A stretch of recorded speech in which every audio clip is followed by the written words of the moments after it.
entonces a temas serios y que nos importan muchísimo con nuestra queridísima Ana-Elisa Villalaz. Así es que vamos a hablar acerca del juego y las etapas del desarrollo. ¿Cómo estás, Ana-Elisa? Bienvenida. Muchas gracias. Vamos a empezar preguntándote, Ana-Elisa, ¿por qué los especialistas dicen que tenemos diferentes etapas del desarrollo?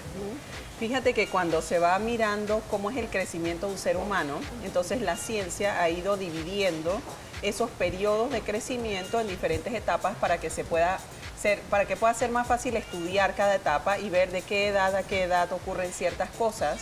Y entonces de esa manera se establece lo que es el promedio o lo esperado para esa edad. Y después que eso se ha establecido, se tienen como unas normas, con unas gráficas, unas tablas, que entonces le avisan a uno, bueno, un bebé de 0 a 3 meses debería estar haciendo esto. Por ejemplo, levantar la cabecita. Si es un niño que tiene de 6 años a 9 años, ya debía poder estar aprendiendo a escribir, leer, hacer matemáticas en la escuela, porque hay ciertos procesos que están desarrollados. Entonces, cuando uno está con un niño alrededor, si uno conoce eso, entonces uno se asegura de estar estimulando al niño en la dirección adecuada para que desarrolle lo que le corresponde según su etapa. Claro, hay dos casos. Uno en el que estimulas al niño para que desarrolle lo que debe ser o se supone debe tener ese niño desarrollado, valga la redundancia, en esa etapa. Y el niño puede que vaya por encima de lo que debería ser la etapa, como que puede ir por debajo de lo que debería ser la etapa. Exacto. ¿Cómo debo yo aprender? Porque, por ejemplo, a mí me enseñaron cuando estudié educación que lo primero que hay que hacer para enseñarle a un niño es respetar la velocidad de desarrollo y aprendizaje de cada niño. Así es. Pero como papás, como tíos, como familiares de un niño, pues nos preocupa cuando vemos que ese niño no está en el nivel que se supone debe estar. En la etapa del cuándo desarrollo respetarlo y cuándo buscar un especialista porque lo vemos anormal. Sí, fíjate, cuando los niños, hay esas edades que están establecidas en esas tablas, son unas edades aproximadas. No es que todo el mundo tiene que caminar a los 12 meses, no. Hay personas que empiezan a caminar 2 meses antes, otras 2 meses después, pero eso está dentro de lo que es esperado, está dentro de la curva. Pero cuando uno va viendo que un niño no puede atender las actividades de su vida diaria o hacer lo que el resto de los niños están haciendo, entonces es importante buscar un especialista para que haga una evaluación e identifique si es que es un proceso de maduración que tiene una velocidad más despacio o si es simplemente que hay que esperar algo de tiempo para que el niño se empate, que son situaciones distintas. En una hay que intervenir terapéuticamente, en la otra no es necesario. Sin embargo, es muy fácil cuando tú tienes un hijo mayor o has crecido con niños alrededor, darte cuenta si algo está pasando. Pero si es el primer hijo o si no has tenido otros niños alrededor, es muy difícil darse cuenta de si el niño está a tiempo o no está a tiempo, si eso lo debería hacer o no lo debería hacer. Hay mucha gente, por ejemplo, que por experiencia previa te dice, no, es que ya debería tal o cual, ya debería, Katia ya debería caminar. A comparar con el bebé entonces de tu amiga y que ves Exacto, que y somos diferentes. Tengo una pregunta, ¿qué pasa, por ejemplo, si el bebé es prematuro? ¿Qué ocurre con la evolución en el desarrollo de este niño? Eso es bellísimo porque se habla de la edad corregida, es decir, si al bebé le faltaba un mes más o 4 semanas más para nacer, entonces si debía estar caminando a los 6 meses y el bebé tiene 6 meses, sabemos que no tiene 6 meses, es como si tuviera 5 meses, hasta que el niño se logra empatar. Pero fíjense que lo más importante es que la persona no se salte los diferentes hitos o las habilidades que hay que desarrollar en cada etapa. Por ejemplo, si tienes un niño que tiene 1 año y está caminando, pero el niño no gateó, entonces el saltarse el gateo, que debía ocurrir alrededor de los 6, 10 meses, ahí más o menos ese es el rango en que ocurre, entonces resulta ser que después tienen problemas para aprender a leer y escribir. Entonces, claro, eso lo sabemos las personas que trabajamos en estas áreas y estudiamos estos temas. Sí, porque... Pero ¿cómo vas a adivinar que una cosa tenía que ver con la otra? De hecho, he escuchado a papás de que no, ya mi hijo camina. O sea, no gateó. No gateó, pero ya camina por eso. Como motivo de orgullo, pero debe ser motivo de preocupación porque es una etapa necesaria en la vida. Exactamente. Fíjense que hubo un tiempo en que a los niños se les ponía en unos carritos que eran como cochecitos para que fueran caminando. Las andaderas. Como andaderas, exacto. Eso tiene un nombre. Pero al final de cuentas, ahora todos los que hacemos los estudios nos dimos cuenta que no es conveniente hacer eso. Es necesario que el niño gatee para que mueva las manos derecha, el pie izquierdo, la mano izquierda, el pie izquierdo. Para ganar la coordinación, ¿no? Y que se vaya ganando, y el cerebro empiece a lateralizarse, o sea, a volverse más fuerte de un lado, de un hemisferio que del otro. Y precisamente para allá va mi pregunta, o sea, el gateo es tan vital e importante porque dices que, por ejemplo, si un niño no gatea, probablemente y seguro tenga problemas al leer cuando esté más grande. ¿Por qué? Precisamente porque está desarrollando ambos lados del cerebro al gatear. Exactamente, y hay todo un trabajo de percepción visual también que hace el bebé cuando está mirando los objetos que están alrededor de él mientras él se está moviendo. En realidad pareciera algo muy simple, pero en el cerebro están ocurriendo muchas nuevas conexiones que ayudan a que se forme un cerebro que después pueda generar unos procesos más complicados. Entonces, la recomendación que damos siempre a los padres es la siguiente. Aunque un niño tenga una dificultad o no, o que haya un problema de nacimiento o no, es mejor hacer una estimulación que sea universal. O sea, todas las personas requieren estimulación. Todos necesitamos que nos abracen, que nos carguen, claro, que les den besos, que les den de comer, que los arropen si tienen frío, que les quiten las mantas si el niño tiene calor, que jueguen con ese niño, que le hagan cosquillas, que le enseñen a jugar las tortitas, ¿sí? Y ese es un proceso de estimulación que puede estar mucho más estructurado si el niño lo requiere, pero si el niño no lo requiere porque no ha habido ningún antecedente médico, no hay una situación en el parto o en el embarazo, lo que nosotros recomendamos es que las personas se informen y lean sobre lo que debe ocurrir en cada etapa del desarrollo. Claro, yendo directamente a lo que decía el título, que decía los juegos y etapas del desarrollo de los niños. Mucho me pasa que cuando voy a la juguetería veo, como tú dices, dice por etapas, de 0 a 3 años, de 6 a 7 años. Y hay muchos juegos que yo digo, a Lía no le va a gustar eso. El juego puede decir hasta los 6 años. Y me toca a veces comprarle a Lía juegos que son de niños de 10 a 12 años. Porque supongo que he tenido la suerte de que mi hija pues se ha desarrollado un poquito más, no sé, que los niños de 6, que el resto de las niñas de 6 años o muchos de los niños de 6 años. Te pregunto algo. En ciertos casos, como por ejemplo juegos de habilidad y qué tal, creo que es positivo. Pero hay ciertas cosas en las que no es bueno como que avanzar el niño o apoyar el niño. Porque, por ejemplo, me he visto cuando el niño lo saltan de grado, yo creo que eso ya en Panamá no lo hacen mucho, pero el niño como que se pierde una etapa. ¿Cómo mantener la rienda de lo que está pasando con nuestros hijos en esos sentidos?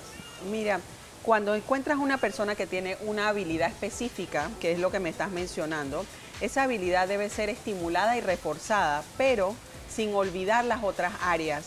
Lo que usualmente pasa es que la persona dice, no, es que este niño es buenísimo pintando, por ejemplo. Claro. Entonces quieren que el niño pinte 24 horas al día porque es buenísimo pintando, pero eso no se puede manejar así. Es verdad, necesita más tiempo que otro niño para pintar porque probablemente va a ser un artista, lo empiezas a formar desde que está pequeño, pero es necesario que estimules todas las otras áreas a la vez. Por eso es que desde los estudios de la psicología del desarrollo, entonces en cada etapa, o sea, en cada periodo de edades, que ya le digo, de 0 a 3 meses, de 3 meses a 6 meses, de 3 meses a 9 meses, luego de 9 meses a 12 meses, luego decimos 12 meses a 2 años, ¿sí? Y así vamos progresivamente. Dentro de cada uno de esos periodos hay que observar lo que pasa con el desarrollo del lenguaje, con el comportamiento del niño, lo que pasa con el desarrollo de las habilidades afectivas para poder conectarse con los demás, la motricidad gruesa, que es el movimiento de todo el cuerpo, y la motricidad fina, que es el uso de sus manitos. Tengo una consulta en esa misma línea porque yo me imagino, o sea, tener hijos es una tarea difícil, hay que prestar muchísima atención. Ustedes ya tienen experiencia en eso y me podrán responder también a mi pregunta, igual que Annelisa. Ok, te escucho, Annelisa, hablar y son tantos detalles de los que tengo que estar muy atenta, que es un poquito abrumador para esos papás que de repente yo pienso, se levantan a las 3 de la mañana porque viven muy lejos, llegan al trabajo, no están todo el día con sus hijos porque lo dejan con la nana y llegan al final de la tarde, si acaso como darle la mamadera, ay, para ver y cómo todavía está, tengo que ver bien, cómo va la y te motricidad. duermes. Entonces ellos se están perdiendo también de ayudar a sus hijos en esas etapas. Entonces, ¿qué pasa con esos niños? ¿Cómo pueden ellos estimularlos si no tienen a alguien que esté siempre realmente pendiente? Porque habrá nanas que sí y otras que quizás no. Entonces, mira, ¿qué consejo? El consejo es que se sienten a jugar con ese niño. Los minutos que tengas disponibles, siéntate a jugar con ese niño. En el momento que tú estás jugando, estás estimulando el lenguaje, estás estimulando la motricidad, si estás corriendo, saltando, usando las manitos para agarrar cosas chiquititas. Y en ese momento se crea una relación emocional, que es la otra área que tienes que desarrollar.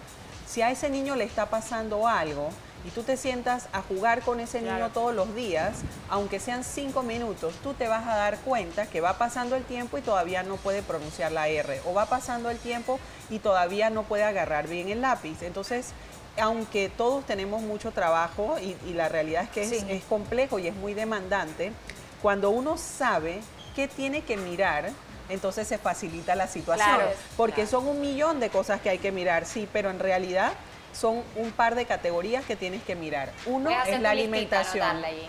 Alimentación. El niño come, no come. ¿Qué come? Ya, solo esas tres cosas. ¿Qué agua toma suficiente o está tomando puras cosas llenas de jugos o de químicos? Lo otro es el sueño. Tienes que verificar si ese niño está durmiendo suficientes horas. Claro. Y luego si juega. Cuando está jugando y cuando lo ves jugando y cuando juegas con él, ahí te vas a dar cuenta de lo que pasa con el lenguaje, con la motricidad fina, con la motricidad y te das cuenta gruesa. de otras cosas. Por ejemplo, una amiga detectó que su hijo estaba dentro del espectro autista porque hay unas características precisamente del espectro autista. Por ejemplo, si el niño no juega con las demás, si ponía como las cosas como en fila. orden, en fila.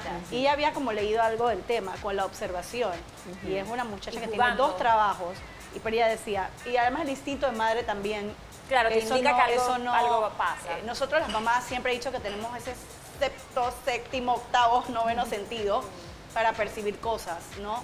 Y sí empezó a notar algo diferente desde muy chico y atacó o trabajó, mejor dicho, eso desde muy temprano, porque también conozco padres que saben que sus hijos se están saltando ciertas etapas o que no es algo regular y no quieren ver como una realidad. Claro, porque Tratando de evitar algo que inevitablemente Ya está tienes pasando. que tratar en algún momento. Sí. Porque si no lo trabajas a tiempo, le puedes hacer una gran diferencia. Exacto, es que justamente desde que un bebé nace hasta los 6 años y medio, el cerebro es muy plástico, es como de hule, como si fuera una goma que tú puedes estirar.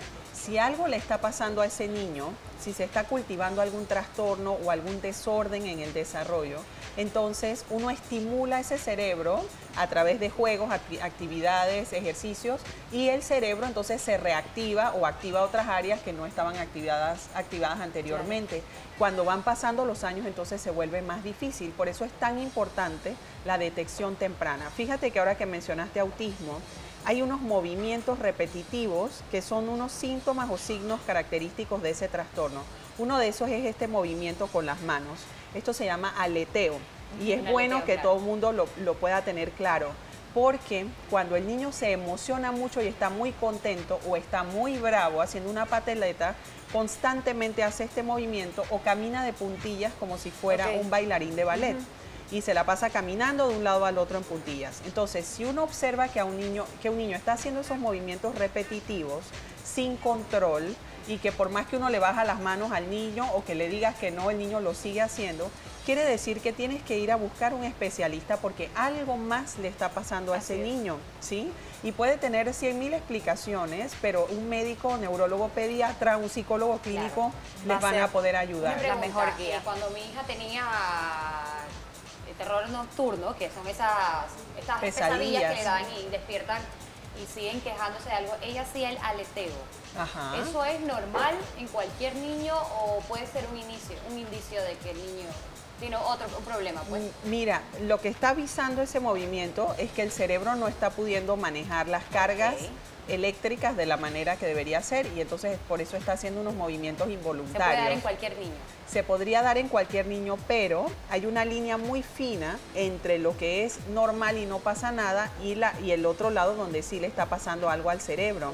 Entonces, no siempre con el ojo de uno, así del diario, uno puede discriminar, porque eso es una línea muy fina, a no ser que sea un niño con un diagnóstico complicado, porque si el diagnóstico es complicado, entonces te va a saltar a la cara con todas tus fuerzas de que algo le está pasando a la persona. Entonces, es mejor consultar. Yo siempre digo, más vale prevenir que lamentar. Es mejor ir a un especialista, hable con el pediatra, vaya con un neurólogo pediatra, consulten. Lo peor que puede pasar es que te digan, ay, no, señora, no se preocupe, que no tiene mamá nada. tan necia a decir, oye, es esta mamá preferible que te digan así, ay, que yo mamá soy tan súper necia, soy la mamá más necia del mundo. Así es, no Exacto. importa, porque uno tiene que salir de Así dudas. Es mismo tu es. hijo, estás hablando de tu hijo y que puede cambiar en alguna manera si intervenimos a tiempo con terapias, porque para todo esto, si se están saltando las etapas, hay terapias y hay maneras como de corregir. Exactamente, Excelente. y estamos en una época donde se han diseñado muchas ayudas. Las terapias son muy efectivas, son muy puntuales, todos los niños mejoran. Entonces estamos en una época aquí en Panamá donde hay muchos profesionales que están disponibles, así que es importante aprovechar eso, Claro. darse cuenta, abrir los ojos y hacer algo al respecto, Y porque los utilizarlo. niños siempre mejoran y cambian. Y utilizarlo al favor de nuestros pequeños que realmente nos necesitan. Gracias, Así Anel. Me es. encantan estos temas. Gracias A todas por las estar mamás con nos encantan estos temas. Gracias por estar con nosotros. Con mucho Annalisa. gusto. Y recuerden también el libro que tienen en donde hablas precisamente de la manera de jugar con tus niños, la magia de jugar con tus niños.